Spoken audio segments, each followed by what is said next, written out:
My daughter-in-law muttered, "Sorry," as she handed me my completely wrecked iPhone right after I'd told her no to the money. I didn't ask a single question. That night, while they figured everything would just keep rolling along like always, I quietly started cutting ties one by one. And by the next morning, their whole world had come to a screeching halt. "Sorry about your iPhone 17, it's toast." My daughter-in-law said, her voice as flat as the driveway out front of our house in suburban Phoenix.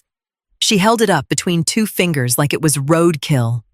The screen looked like a spiderweb of cracks. I stared at that shattered glass and knew right away this was no accident. Just 10 minutes earlier, I'd calmly told her I wasn't lending her $10,000 for her latest business idea. Lauren was the type who took no as a personal insult, not an answer.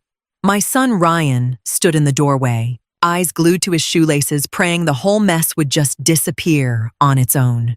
I took the ruined phone without a word. My jaw was tight, but I stayed silent. No yelling, no tears. I just gave Lauren a quick look. She mistook it for me backing down. She shrugged and headed to the kitchen to make herself coffee, like the place was already hers. But in that moment, as I ran my finger over those jagged edges, something shifted inside me. I was 60 years old, a widow for 5 years, and I'd paid for every inch of this house with my late husband brick by brick. Thinking she could bully me by smashing my stuff, that was her biggest mistake. I went to my room, closed the door, and sat down at my old laptop that still worked just fine. The house felt heavy with quiet, like it was holding its breath. I knew Lauren and Ryan thought I'd just buy a new phone tomorrow and sweep everything under the rug, same as I'd done plenty of times before to keep the peace. But that peace shattered right along with my screen. The night was going to be long, and I had work to do. The night outside was pitch black when I started snipping those digital threads. It's crazy how tangled up you get with people without even realizing it. 3 years back, after their first business flopped, Ryan and Lauren had moved in with me. I'd shared everything. I logged into my cell carrier's account. There were 3 lines under my name, mine, Ryan's, and Lauren's. I'd been footing the bill for theirs for 38 months straight, a little favor that had turned into a bad habit. With a few clicks, I changed the plan and dropped their lines from my family account. Come morning, their fancy unlimited data would be history. It wasn't revenge. It was just coming back to reality. Next, I hit the streaming services and our shared Amazon account. I changed every password to long strings of numbers and symbols, no sappy words. Then I went through the list of logged-in devices and booted Lauren's tablet and Ryan's laptop right off. While I worked, I could hear Lauren's muffled laugh from the living room. They were probably binge-watching something on my account, clueless that it was their last episode. I didn't feel bad. If you break my stuff, you lose the right to my generosity. Then came the big one, the bank permissions. I'd given Ryan limited power of attorney on my savings account for emergencies. I logged into online banking and revoked it instantly. Any move he tried from then on would get shut down. I printed the confirmation and filed it away. My heart stayed steady. This strange wave of freedom washed over me. I wasn't the safety net anymore.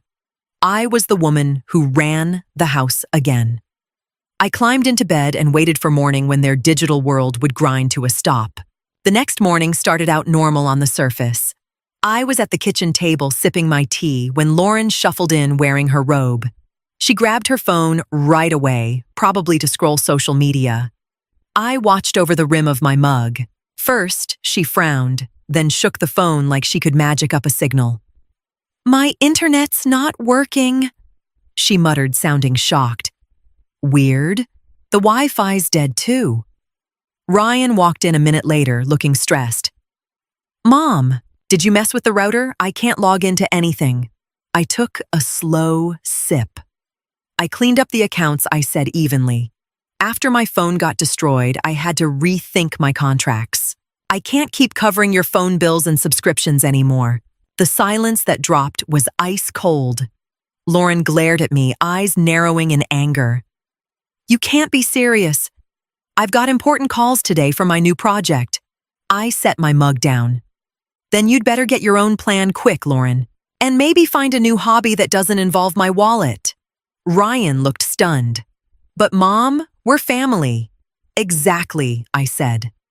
"That's why we should treat each other with respect. Smashing someone's phone isn't exactly family behavior." I stood up and cleared my plate. I saw Lauren trying to log into Netflix on the kitchen TV only to get hit with wrong password. Her face turned red. That was the moment it sank in. Her little oops with my phone had bigger consequences than she'd bargained for. I grabbed my keys from the hall. There were other things in the house that needed sorting. The fridge was stocked with food I'd paid for, and the car in the garage was mine too. The rules around here were about to change, and I wasn't giving an inch. After breakfast, I spent the morning putting things back in order my way. I went out to the garage and took the spare car key that Ryan had been using like it was his. I locked it in my little bedroom safe.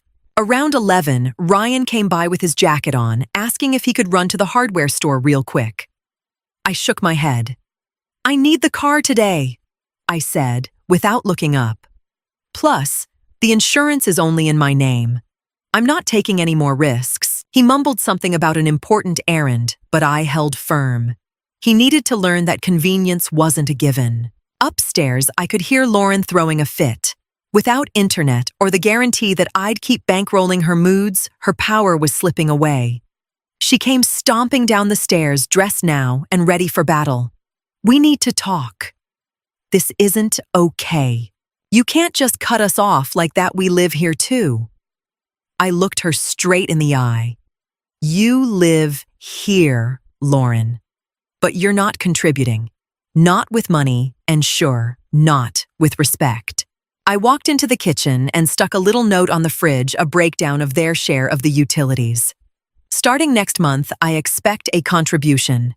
If not, I'll be using the guest room you turned into an office for something else. Maybe rent it out to a college kid?" Lauren's face fell. The idea that I was actually serious hit her hard.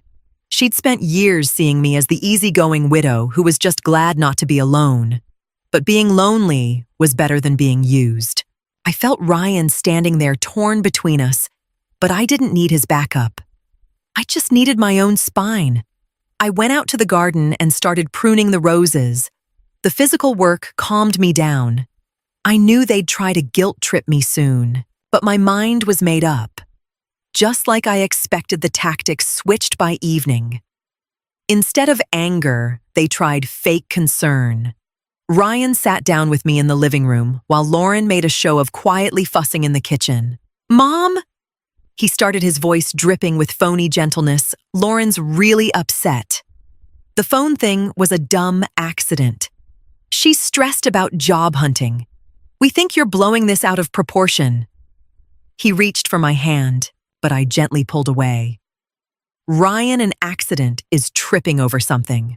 A phone screen doesn't explode into a million pieces right after someone begs for money. I looked him dead in the eyes. "You call it overreacting. I call it getting clear. I've supported you two for 3 years. I watched you treat my house like a free hotel. That stops now."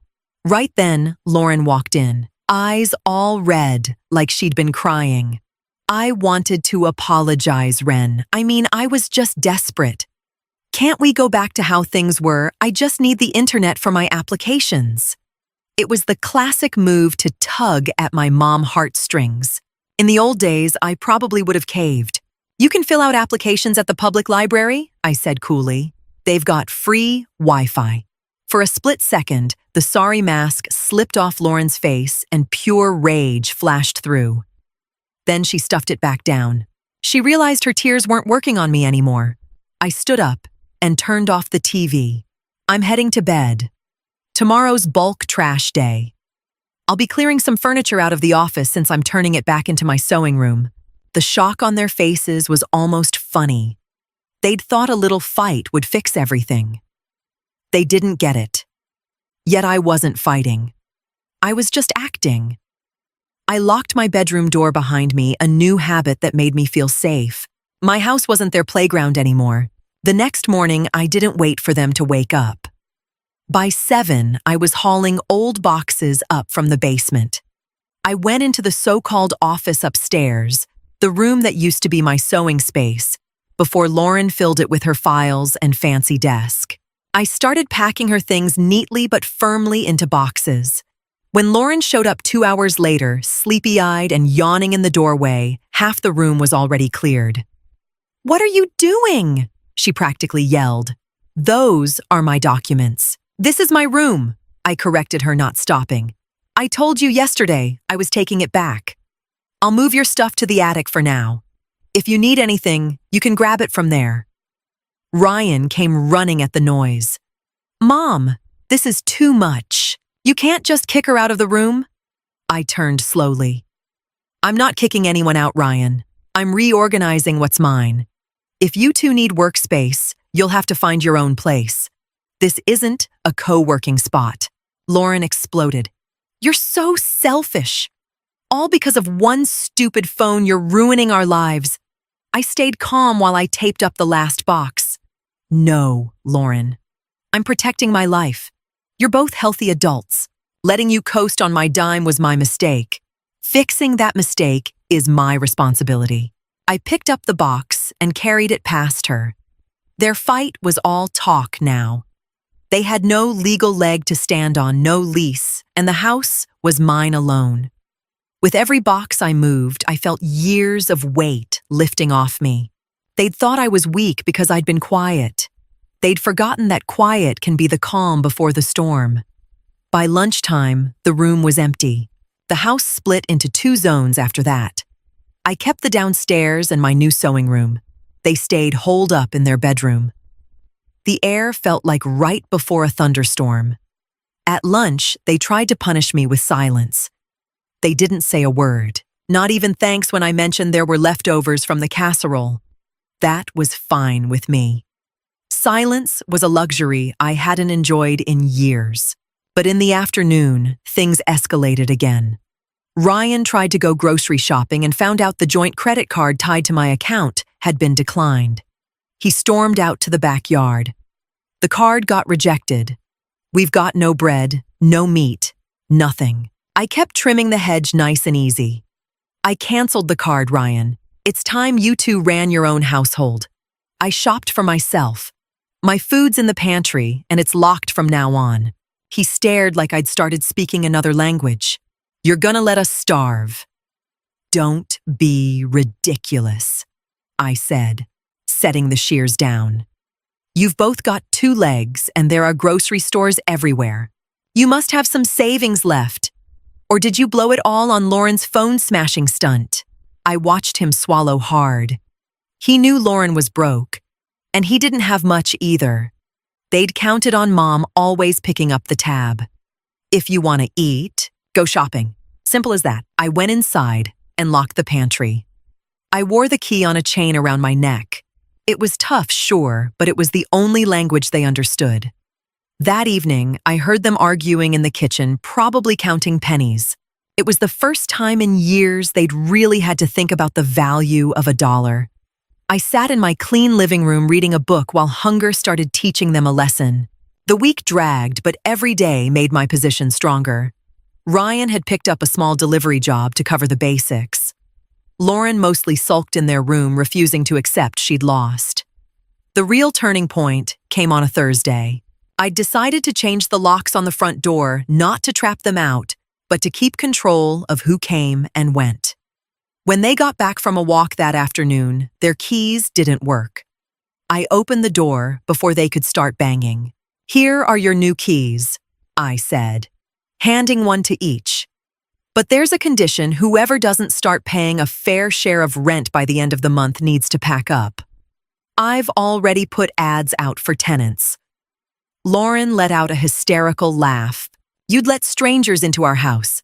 It's my house, I said firmly. And strangers would at least pay rent and not destroy my things. That was when it finally hit.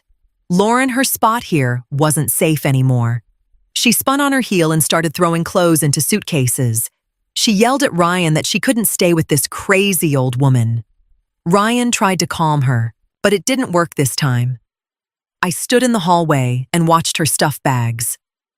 It hurt seeing my son so torn up, but I knew without this break, he'd never grow up.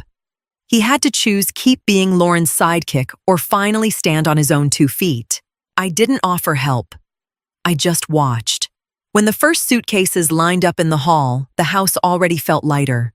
All that constant demanding was finally getting carried out the door. I made myself a cup of tea and waited. The goodbye wasn't going to be pretty, but it was necessary if I wanted to keep breathing. It was a rainy Saturday when the little moving truck pulled up. Lauren had called a friend to help haul their stuff. Ryan looked pale and wouldn't meet my eyes. He'd decided to go with her at least for now. They'd found a cheap room on the edge of town, far from the comfort I'd given them. While they carried boxes, I sat on the porch and watched. No yelling, no accusations. I'd already said everything that needed saying. On her last trip to the car, Lauren shot me a venomous look. "You're gonna regret this when you're old and have nobody," she hissed. I just gave a small smile. "I've got myself, Lauren. And that's more than I had while you were here." Ryan paused in front of me, looking lost. "I'll call you Mom," he whispered. I nodded. "You're always welcome, Ryan, as a guest who respects his mother, not as someone who expects to be taken care of." He swallowed hard, turned, and got in the truck. As the taillights disappeared around the corner, this incredible quiet settled over the neighborhood. I walked slowly through the house. The rooms they'd used looked empty, but not sad. I opened every window to let the stale air out. I glanced at the bare spot in the office where Lauren's desk had been. Soon, my old sewing machine would go there. I felt no bitterness, just a deep, well-earned relief. I hadn't defended my boundaries with lawyers or papers. I'd done it with actions. I'd shown them my love didn't come with a free pass for disrespect. That evening, I cooked a small meal just for me. I didn't need much to be happy. Just peace and a house that was finally mine again. The first night in total silence was the best I'd had in years. A month had passed. My house in the Phoenix suburbs felt peaceful in a way I'd almost forgotten. The iPhone was fixed. I'd paid for the repair myself with the money I saved from not covering their phone bills anymore. It had become a little symbol of my independence. Ryan called now and then. His voice sounded different, more tired, but also more real. He told me he and Lauren fought a lot because the money never stretched far enough. He was starting to understand everything I'd carried for them all those years. I listened, but I didn't give advice or offer cash. Instead, I told him about my new class at the community center and the neighbors I was having tea with more often. I had my life back. The house was clean, my finances were under control, and my boundaries were crystal clear. One afternoon, Ryan showed up alone. He looked put together, but humble. He didn't ask to come in. He just wanted to hand me a small package, a box of chocolates he'd bought with his first real paycheck. "Thanks, Mom," he said, simply. I accepted the gift and invited him inside. We sat in the kitchen, which felt like my space again. We didn't talk about the past or Lauren. We just chatted about the weather and his job. It was a fresh start, eye to eye. When he left, I knew I'd done the right thing. Sometimes real love means letting someone fall so they learn how to stand on their own. I locked the door behind him and felt safe. I was a 60-year-old woman who knew exactly who she was. I didn't need drama or battles. I'd kept my dignity by simply doing what needed to be done. I sat down at my sewing machine in the bright office and started on a new set of curtains. The fabric was a soft, clear blue, the color of the sky after a hard storm. My life belonged to me again. Sometimes silence isn't giving in. It's the moment you quietly take the wheel back.